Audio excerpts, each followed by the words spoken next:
May of 1964, Central Highlands. I was a young lieutenant then, standing in the open door of a Huey as we moved toward a strip of jungle. The maps called ordinary. The locals called it nothing at all.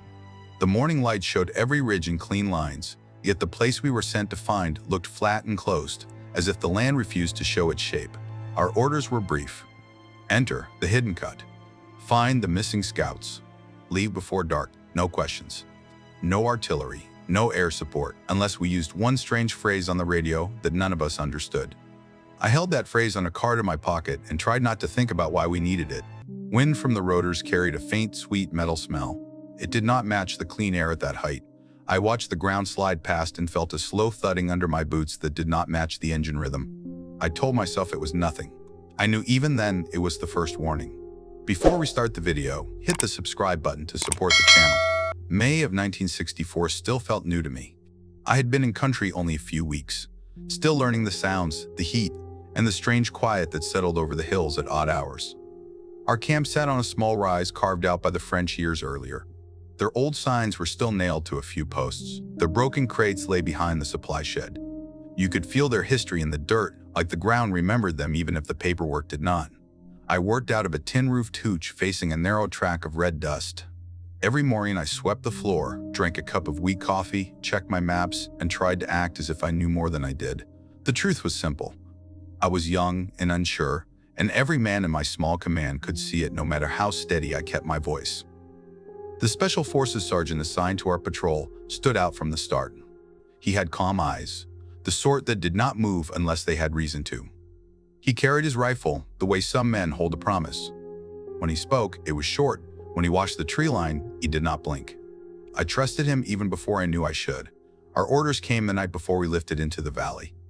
We were called to the operations shack just after sundown. The place smelled of damp canvas and stale coffee.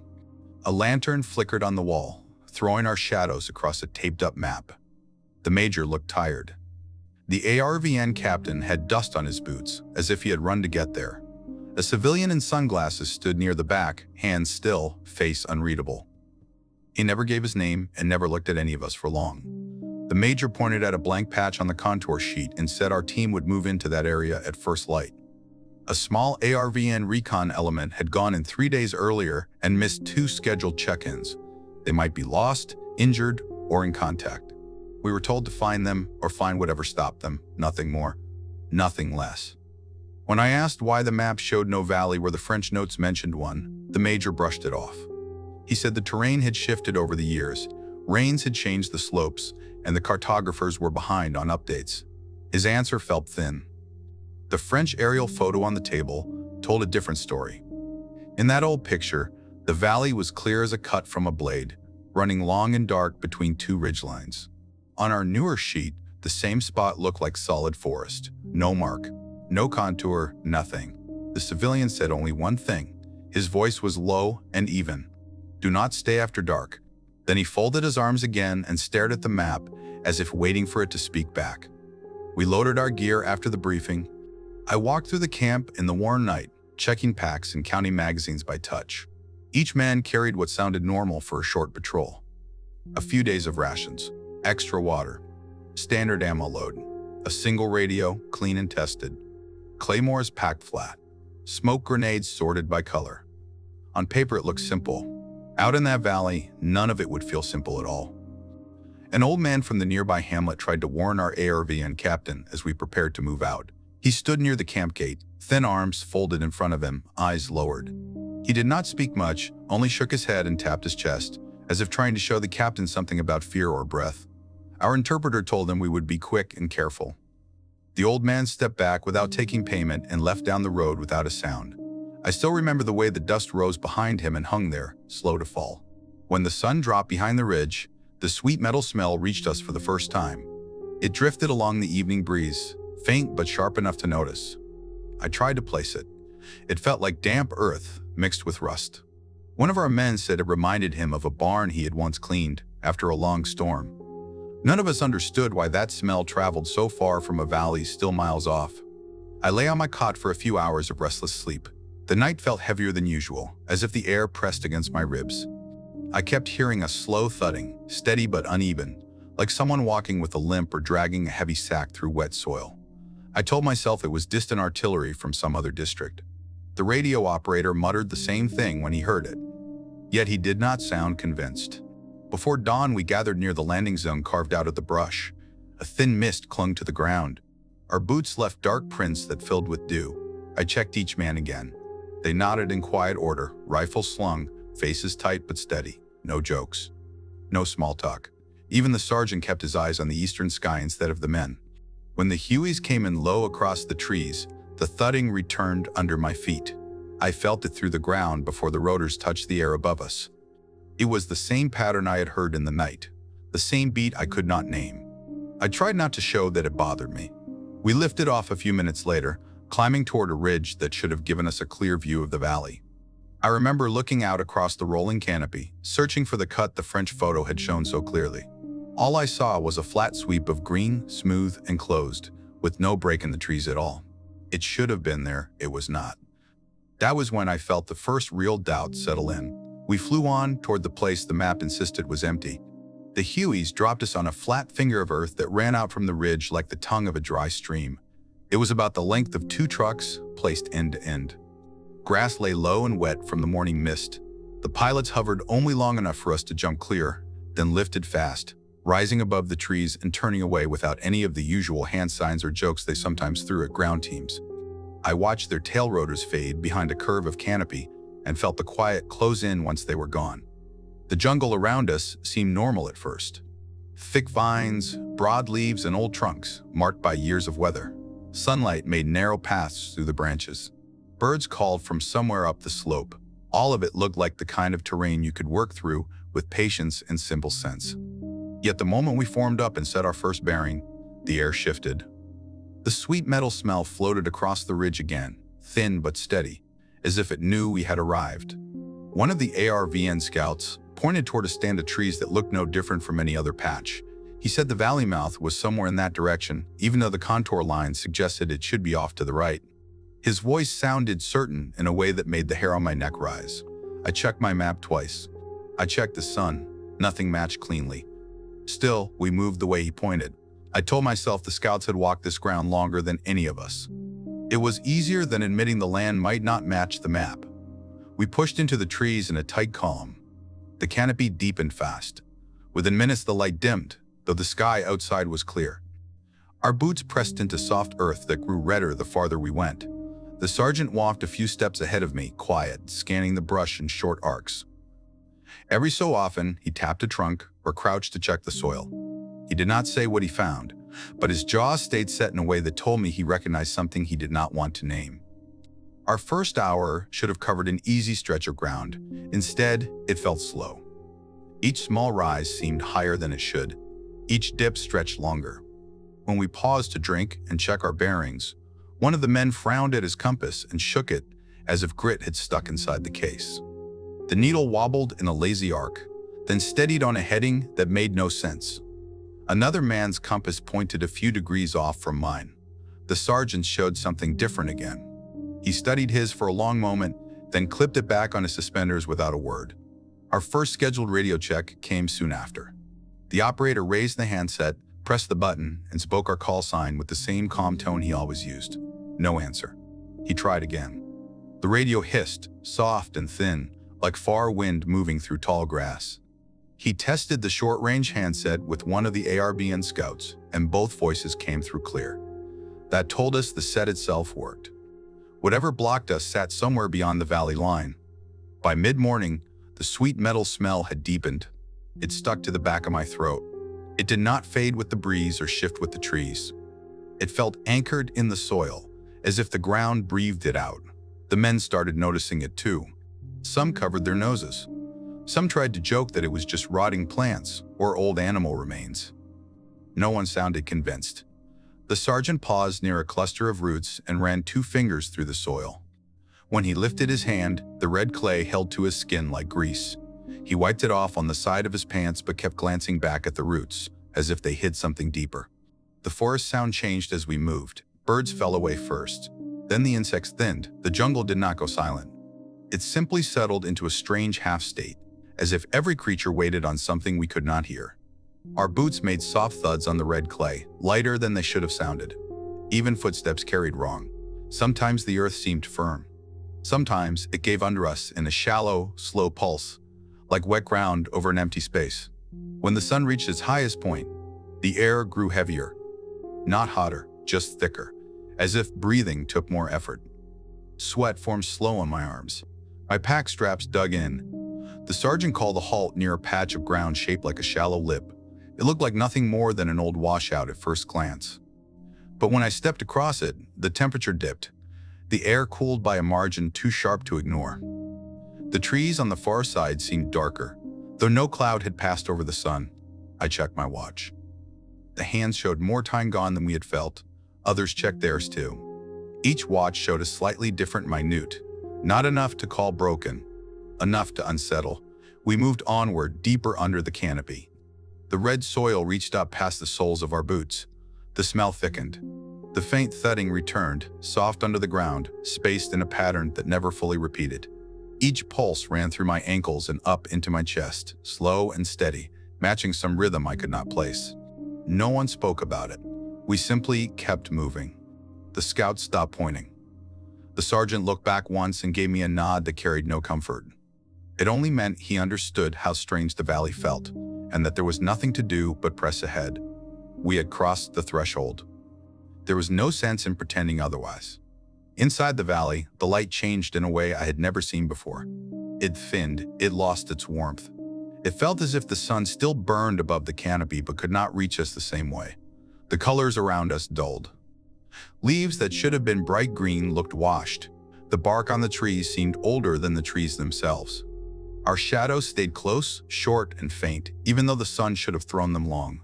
The soil turned deeper red with every step, wet enough to cling, thick enough to grab at our boots. When I lifted my foot, the clay stretched before it let go, leaving marks shaped like soft cups in the ground.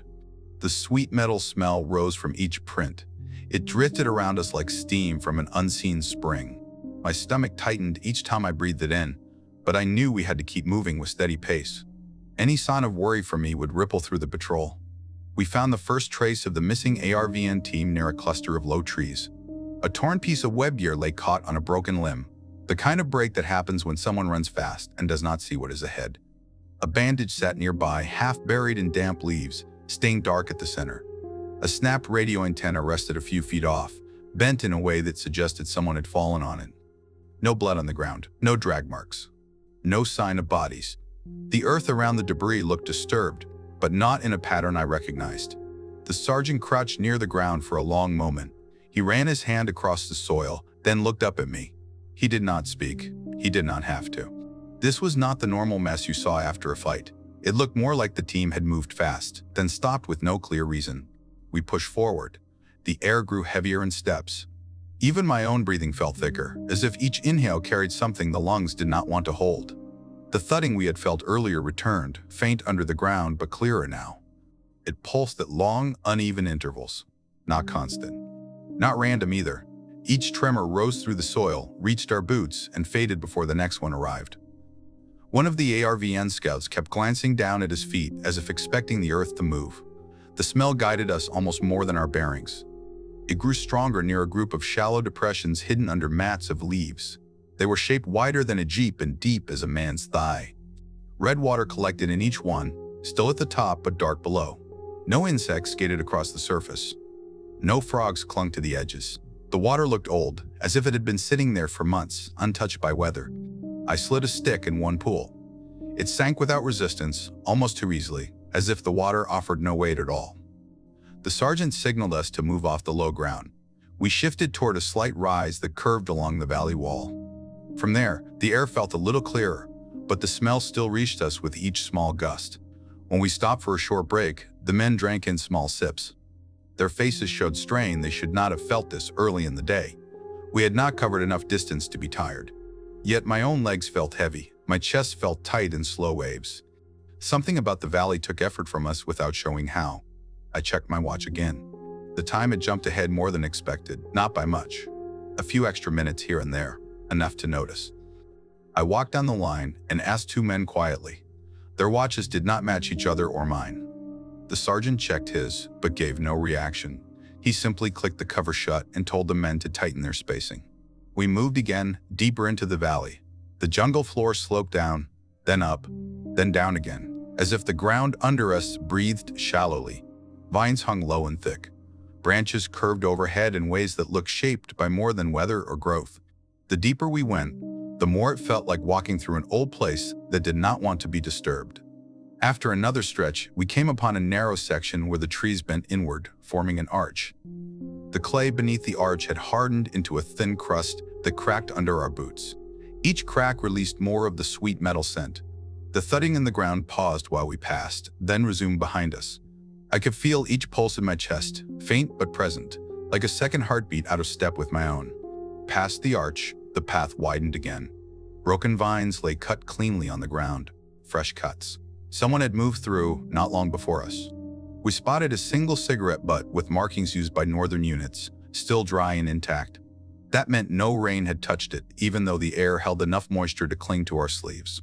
The sergeant lifted it with 2 fingers, studied it, and set it back without comment. Tracks moved ahead in loose lines. Not running, not in attack formation. More like a group moving fast but organized. The strange part was how the tracks ended. They led toward a slab of bare rock about as long as the bed of a truck.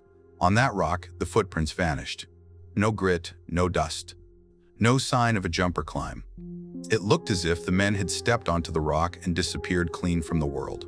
The men grew uneasy. I felt it too. There are patterns you expect when following another unit. Signs of rest. Signs of struggle. The valley gave us none of those. Only endings without reasons. We kept advancing toward the point where the missing ARVN team had last checked in. The red clay thickened until it reached near the top of our bootstraps. It pulled at each step. It made the air smell older, each breath filled with that sweet metal taste that never faded fully. By midday, our canteens felt too light. The day did not seem hot enough to cause that kind of thirst, yet each man drank more than usual. Sweat beaded but did not fall. It clung to skin like thin oil. The ground began rising toward a cluster of tall trees that formed a rough circle. As we approached, the air grew colder by a small but sharp degree. Leaves on the trees looked singed near the base, though there was no ash anywhere. We stepped into the open area.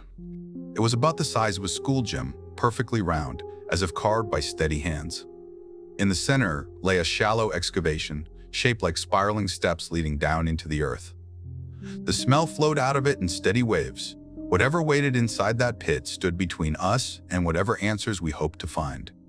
The circular clearing felt wrong the moment we stepped into it. The trees around the edge leaned back as if pushed by an old force. Their bark was dark near the roots, almost burned, though no heat touched the air. The ground held no ash, no char, no fallen branches. Only that cold sense that something had brushed through long before we arrived. The pit in the center drew every eye. It looked shallow at first, just a depression filled with loose red soil. But as we moved closer, the shape changed. 4 steps cut into the earth led downward in a soft spiral. Not neat, not carved with tools. More like the earth had opened on its own, slow and patient, creating each step with time instead of hands. The sweet metal smell rose from the pit in warm drafts that touched our faces and made some of the men blink hard. Our boots left prints on the clearing floor. The soil here looked dry, but shifted under weight in a slow ripple, as if the ground held breath beneath a thin crust. The sergeant crouched at the pit's edge and traced a finger through a small groove that ran along the top step. His hand trembled once. That was enough to tell me he recognized something he did not want to say. We searched the clearing in a loose circle. Near a crooked trunk, one man found a torn piece of cloth from an MVA pack. Near another tree, we found a small bundle of rice, spilled and already rotting faster than the heat should allow. A torn pack strap hung from a branch. That meant the enemy had been here recently and in a hurry, fast enough to leave supplies scattered, yet careful enough to leave no shell casings or signs of fighting. The sergeant signaled us toward a narrow trail at the far end of the clearing. It ran between 2 large rocks set close, like gateposts. On one rock, we found a faint groove, the kind you see when wire is pulled tight again and again. When we stepped through, the valley air shifted again. The trees grew thinner. The ground dipped toward a shallow trench. And there, half buried in roots, lay a length of communications wire. Standard northern pattern. The insulation cracked in places. It ran downhill at a slight angle, stretched taut, vanishing into the shadows ahead. We followed the wire in careful formation. It curved like a quiet line of thought through the valley floor. After a short distance, we found a field telephone and a notch on the side of a boulder. The handset was cracked, the cord frayed. Still, the device sat as if someone had placed it there recently to listen to something beneath the ground rather than anything above it. We pushed deeper into the narrow gorge that opened ahead. The walls rose high on both sides, almost straight, covered with moss that clung like thin fabric. The light narrowed to a dim ribbon above our heads. Our footsteps made no echo. The sweet metal smell thickened at the edges of the gorge, drawn down the walls like a slow-flowing stain. The thudding under the earth became more regular here. Deeper, stronger. It matched no pattern I knew. Not artillery. Not machinery. Not any animal I could name. Each pulse ran up through the soles of our boots, into our legs, and settled in our chests. Mine rose at a slow rhythm that made me swallow before each breath.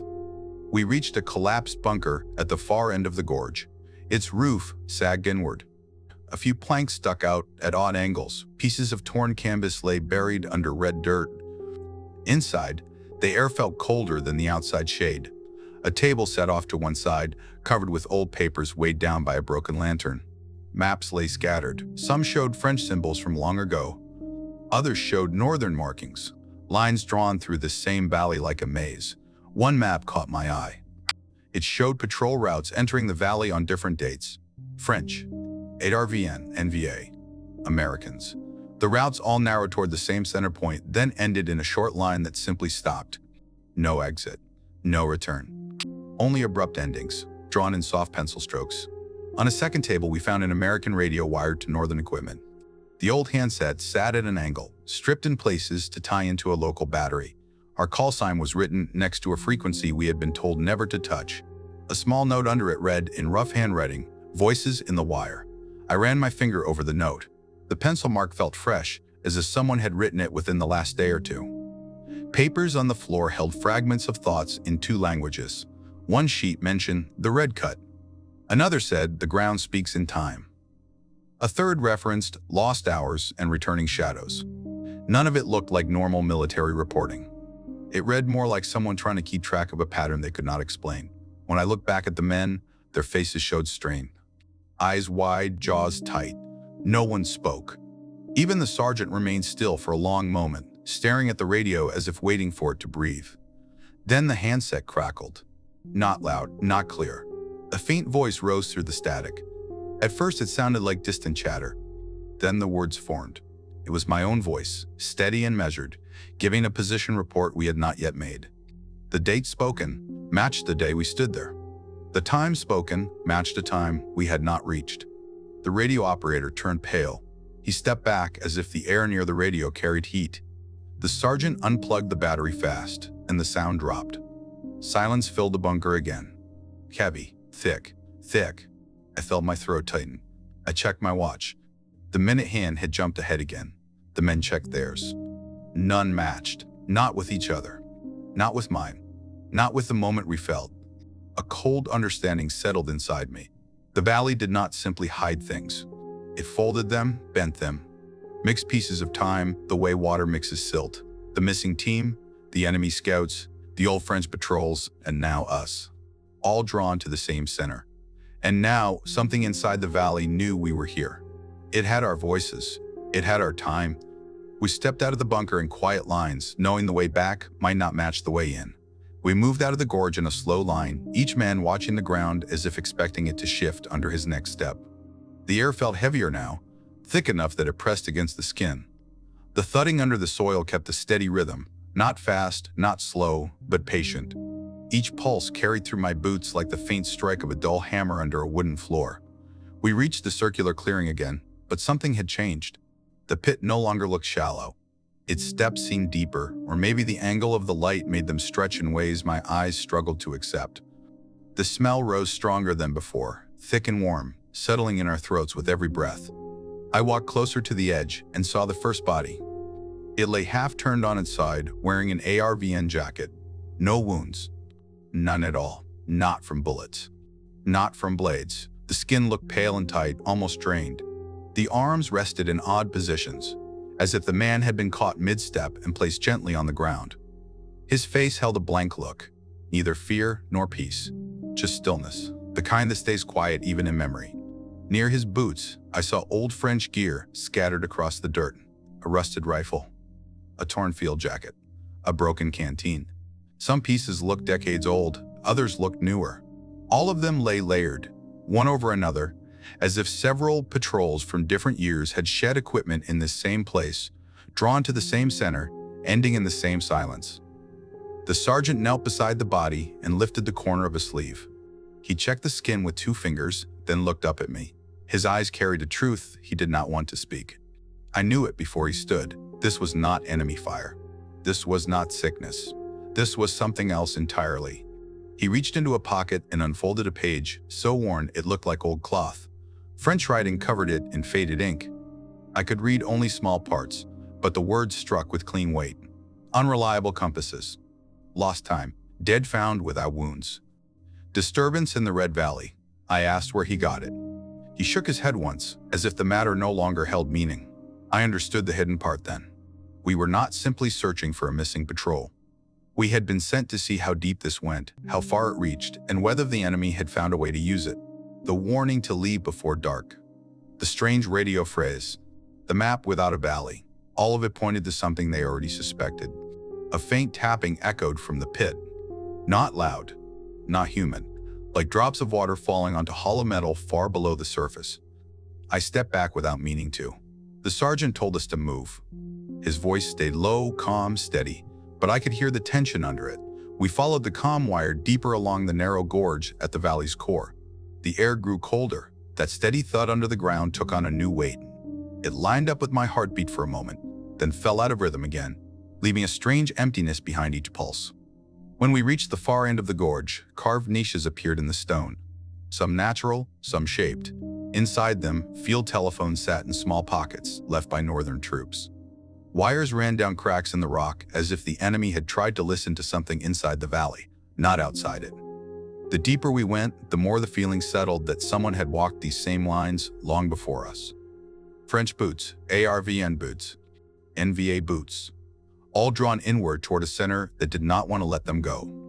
At the base of the gorge, we found a second bunker, smaller than the first and nearly buried. I stepped inside with the sergeant. The air tasted cold. Dust rose around us in slow curls. More papers lay scattered, more notes about the valley's pulse. And on the table stood a US radio wired to foreign batteries, tuned to the same forbidden frequency we had been told to avoid. When I placed my hand near the handset, it crackled.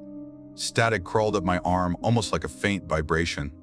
Then a voice rose through the noise. Not a stranger, not an enemy. My voice. Calm, clear, giving instructions to hold position past dark.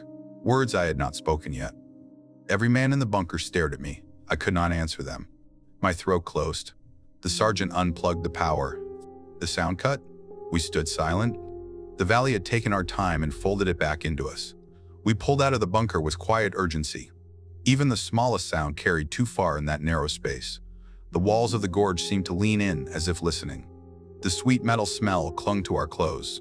I felt it soak into the weave of my jacket the same way smoke does, slipping into places you cannot scrub clean. We followed the narrow path outward, but the ground under our boots no longer felt steady. Each step landed softer than it should, as if the earth offered a slow cushion beneath the surface. The thudding there grew faster for a moment, then paused in a long gap that made the men shift their grips on their rifles. As we turned to bend, a cluster of niches cut into the stone caught my eye. They sat higher than the others. In them lay old gear arranged in a strange pattern. A French helmet with cracked paint, a northern pack missing its straps, a pair of ARVN boots that looked almost new, all placed with care, as if someone had tried to sort the years and then lost track. The sergeant paused under one niche and ran his hand along the stone. The mark of something heavy had rubbed the rock smooth in a thin line. He lowered his hand and shook his head, not in confusion, but in recognition. He had seen this kind of pattern somewhere else. He would not say where. The path led us to a flat space shaped like a bowl. A wire stretched across the floor, half buried in clay. It led to another small shack, this one in better shape. Inside lay a full map set. The papers showed the valley drawn in lines from different years. French years, northern years, ARVN years, American years, American years. Each set marked patrols moving inward. None marked a clean way out. Then we found the notebook. Someone had written times and coordinates in tight rows. Each row ended in a blank space. One line matched our call sign. The date written was the day we entered the valley. The time written was a time we had not reached, but the writing looked old, pressed into the paper long before we arrived. A radio sat on a crate beside it. Its dial was set to the forbidden channel. The operator touched the knob and jerked his hand back, saying it felt warm. The sergeant leaned in. The radio's battery was dead. Yet a faint crackle rose from the speaker like soft breath slipping through dry leaves. Then the voice came, not loud, not clear. A faint copy of our own voices, scattered and thin. Phrases we had said earlier in the day, phrases we had not said yet. Broken lines that matched moments in our path, enough to turn each man still. The operator whispered that he wanted to smash the radio. I told him not to. If the valley was echoing pieces of us, destroying a single device would not change anything. The sergeant closed the notebook with careful hands and told us to move fast. We stepped back into the open gorge. The walls fell closer. The air tasted colder. The smell deepened into that same sweet metal mix that clung to the back of the tongue. My legs felt heavy, as if each step took more effort than the last. When we reached the edge of the gorge, I checked my watch again. The hands had jumped forward, not by minutes, but by hours. One of the ARVN scouts checked his and shook his head in silent panic. Another man said his watch had stopped entirely. The sergeant did not look at his. He simply told us to form up. I felt the truth settle in my chest as plainly as any order. We were not only deep inside the valley, we were inside whatever had taken hold of the missing patrols. The valley was folding time and sound and memory, pressing them together in ways we could not track. The pit, the bunker, the mismatched gear, the voices in the wire, all of it pointed to the same center. And night was not far. We turned toward the ridge, knowing the valley would not let us walk out the same way we came in. We moved toward the ridge in a tight line, each man taking slow steps as if the ground might change shape without warning. The gorge behind us held its cold air and that steady, sweet metal smell. Ahead, the trees thickened again, forming a long corridor of shadow that stretched deeper than it should have. I kept my rifle up, scanning left and right, though I could not shake the feeling that danger would come from beneath our boots rather than from anything with a face. The way out should have been simple. We had walked this ground only hours before. Yet every turn looked slightly different. A fallen log lay where none had been earlier. A cluster of vines hung lower, almost brushing our helmets. The branches overhead seemed to knit tighter, cutting the light into thin strips across the clay. Our own tracks were nowhere. The soil looked smooth, as if the valley had wiped the surface clean. We passed a section where the ground dipped. The thudding under the earth grew louder, rising through each man's boots in slow waves. Not violent, not sharp, a measured pulse. It rolled through the valley floor like a warning. One ARVN scout stopped and pressed his hand to the ground. He pulled it back with a quick breath, eyes wide. I asked what he felt. He shook his head and kept walking, his steps faster than before. We found the first northern body near a cluster of twisted roots. It lay angled against a tree with no sign of trauma. The face held the same blank stillness we had seen on the ARVN soldier. The skin looked drained, almost the color of pale clay. The hands curled slightly toward the chest, as if the man had tried to hold on to something before he fell. I crouched and checked for wounds. None. Not a single mark. The sergeant touched the soil near the body and looked at me without speaking. The smell hung thicker here. It rose from the earth like warm breath. I felt it cling to my skin the way damp fog does. The men avoided breathing through their noses. I could not blame them. The scent carried something that made the chest tighten in slow waves. Each inhale felt like pulling air through old iron. We pressed forward. The terrain began to rearrange itself in ways that made no sense. A clearing that we should have reached after a long slope appeared after a short flat walk. A tall ridge we expected to climb vanished, replaced by low ground we did not remember. The valley seemed to fold, turning familiar paths into new shapes. My watch added minutes in strange jumps. The men checked theirs often, but none matched mine, each face showing a time slightly different, drifting like leaves on moving water. We found another body farther along. This one wore a northern uniform but carried old French gear. None of it belonged to the same era. The layering of time showed itself without apology. The jacket looked new, the boots worn, the rifle older than both. I felt the valley press deeper into my chest then, as if reminding me that years meant nothing inside its walls. A faint shuffle echoed behind us. I turned, rifle raised. The trees stood in still lines.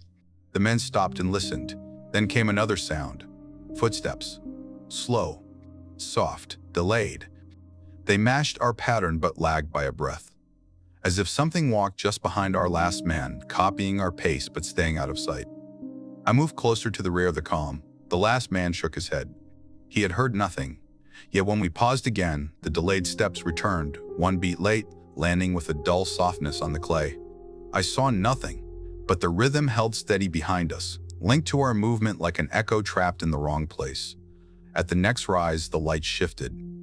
It dimmed fast, as if a cloud passed over the sun. But when I looked up, the sky above looked the same pale blue. The dimness came from the valley itself, pulling daylight inward and folding it into the soil. The sergeant stepped beside me and whispered that we needed to hurry. He rarely showed fear. His voice carried it now. We quickened our pace. The men breathed harder. The smell grew stronger.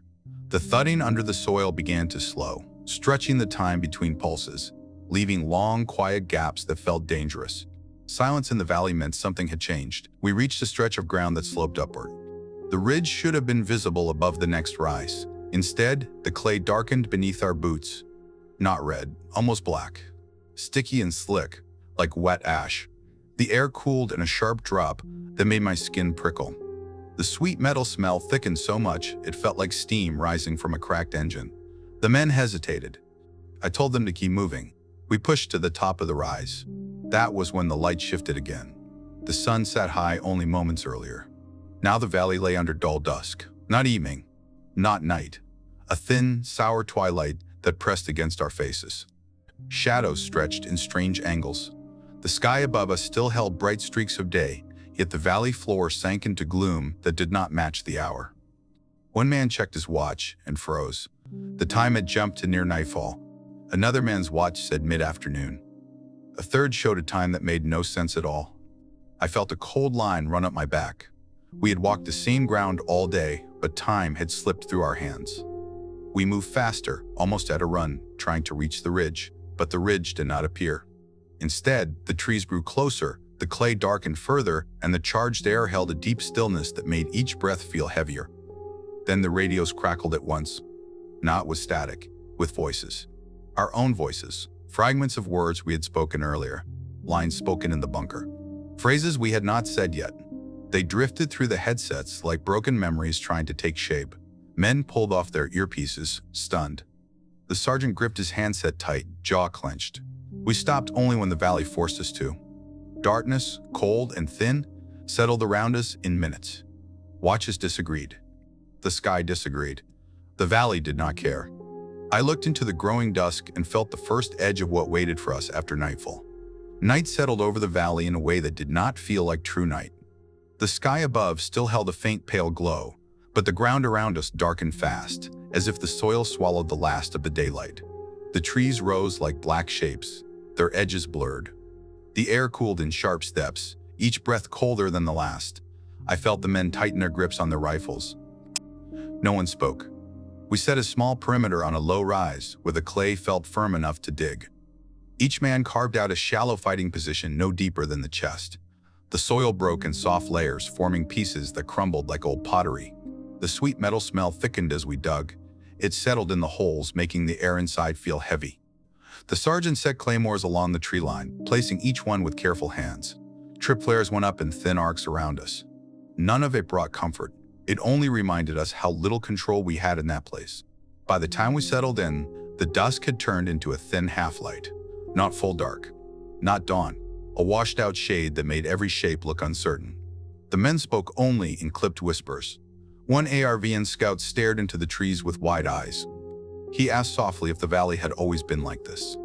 No one answered. The radios flickered again. Faint breathing came through the headsets. Then broken words. Our own words from earlier. Lines from the briefing. Short commands spoken hours ago. Even a laugh from one of the men that none of us remembered hearing. It felt like listening to ghosts of our own day. The operator pulled the battery, but the faint whispering lingered in the speaker, as if the radio still held something beneath the wires. Not long after, a noise floated across the valley floor. It sounded like the scrape of boots through clay, slow and steady. Then another set of steps followed, out of rhythm with the first. I strained to see shapes among the trees, but the half-light bent everything. Branches looked like shoulders. Vines took the shape of arms. The shadows between the trunks seemed to hold forms that shifted when I blinked. A sudden cry tore through the perimeter. One ARVN scout broke and ran downslope, heading toward what he believed was the ridge. I ordered 2 men to follow. We found him minutes later lying on his back, eyes open, chest still. No wounds, no marks, no marks. His skin looked drained of all color. The soil around him held that same faint ripple pattern we had seen near the pit, as if something beneath the surface had brushed against the earth when he fell. We carried him back to the rise. The sergeant said nothing, but the look in his eyes told me he had seen signs like this before, and he had hoped never to see them again. We placed the body near the edge of the perimeter and returned to our holes. The valley stayed silent for a long stretch. No wind, no insects, no rustling. Only the slow, distant thudding beneath the ground. It came at intervals long enough to unsettle, each pulse rising through the soil like a faint knock from a deep room. I lay still, rifle ready, listening to the men breathe in short, strained patterns. I felt my heart beat slower than usual, as if trying to match the pace of the valley. Near midnight, the silence broke. A small burst of light flickered in the distance. A flare rose but never opened fully. It hung in the air like a pale coin, casting a weak glow over the tops of the trees. Then it faded before reaching the ground. A second flare drifted upward somewhere farther off, but it too dimmed into nothing. They looked like signals from another time, echoes of something the valley had kept. The ground under my hole shuddered once, subtle but clear. Not enough to shake the soil loose, enough to feel like something large had moved below us. The thudding paused, the air thickened. Every man in the line stopped breathing for a moment, waiting for whatever would follow. It came first as a rustle far off, then a soft shift of leaves closer. Shapes appeared between the trees, not charging, not creeping, standing, still figures arranged at equal spacing along the edge of our line. The dim light shaped their outlines, but not their faces. Some wore gear that looked like French equipment. Others looked like ARVN. A few shapes carried rifles like ours. Their edges blurred, they did not move. I raised my rifle and sighted on one shape. The figure did not respond. I whispered to the sergeant. He did not answer. He only aimed at another shape, eyes fixed, hands steady. The figure stood as if waiting for something. The air pressed against us, holding us in place. A soft clicking echoed through the perimeter. The trip flares stayed silent. The claymores still waited, their wires untouched. Yet the figure stood exactly at the range where the claymores should have blown. I knew then that they were not moving through the valley in the same way we were. They stood at a distance that fit some other shape of the land, some other time layered against ours. Then a sound drifted across the clearing. A whisper, soft, familiar. It rose like breath pushed through dry leaves. It carried words from our own day, lines spoken at the start of the patrol. My own voice, telling the men we would return before dark. The words bent and stretched, mixing with the half-dark like thin smoke. The sergeant leaned close and said we needed to move when the light changed. I asked what light. Before he could answer, the distant sky brightened. Not much. A thin edge of pale morning appeared above the ridge. True light, not the valley's false dusk. The figures vanished at once. No movement, no fade. Gone, as if the trees had taken them back. The men rose at the same time, as if pulled by instinct. We tightened our gear and left the rise in a fast, quiet line. The valley did not fight us at first. The ground felt steadier. The trees opened slightly. The air lost some of its weight. But the valley had one more shift left to show. As the light grew, we came upon boot prints in fresh clay. Not ours, not the enemy's. They mixed together, layered, some long, some short, some wide, some narrow, some narrow. Patterns from different eras pressed into the same patch of earth, all leading toward the valley's center, all ending the same way. The sergeant looked at me and nodded once. No words needed. We had survived the night, but the valley was not finished with us. We moved toward the ridge line, unsure what waited beyond the last turn. We pushed toward the ridge with the first weak line of morning above the trees. The valley did not hold us anymore, but it did not let us go clean. The air stayed heavy behind us, carrying that same slow thudding under the soil. Each step felt like moving out of deep water. The men walked without speaking, eyes fixed ahead, as if afraid the valley might change its mind if we looked back. When we reached the boundary lip, the temperature shifted in one sharp breath. The sweet metal smell thinned at once. The soil turned brown again. I felt the weight lift from my chest so suddenly it made my legs shake. One man dropped to his knees and pressed both hands into the normal earth, whispering thanks under his breath. We climbed the ridge and finally raised the radio. This time the signal came through clear. The voice on the other end sounded calm, almost bored, and told us we were 7 days overdue. I stared at the handset, unsure how to answer. The sergeant took it from me and gave a steady report, as if nothing strange had happened at all. A recovery team met us down the slope. The same civilians stood waiting beside a new major. They took our weapons for inspection. The radio log disappeared fast. The sergeant was pulled aside for a quiet talk and returned with a face that hid more than it showed. Back at camp, the debrief was short. They called our watches unreliable. They said the missing days were stress. They wrote the dead off as casualties from enemy contact. None of them mentioned the valley. None asked what we saw. None looked us in the eye for long. That night, the sweet metal smell drifted into my hooch for one brief moment, faint as a memory. I did not sleep. In the days that followed, the patrol scattered fast. Orders came down without warning. Men were reassigned to distant posts. A few ARVN survivors left the area on their own request. One never made it through the next week. The sergeant disappeared into a classified unit. No one spoke about the valley again, at least not where others could hear. I tried once to look at the official report. The page listed 2 wounded, no enemy contact, and a routine patrol completed with minor delays. The date was wrong. Some names were missing. The valley was marked only with a harmless code that meant nothing. When I asked the major about the errors, he only said I should focus on my next assignment and avoid uncertain memories. I kept quiet after that. But the valley did not leave me. Sometimes, in places far from any jungle, the sweet metal smell drifts past for a second. Sometimes I feel a faint thudding under my feet where there is no reason for it.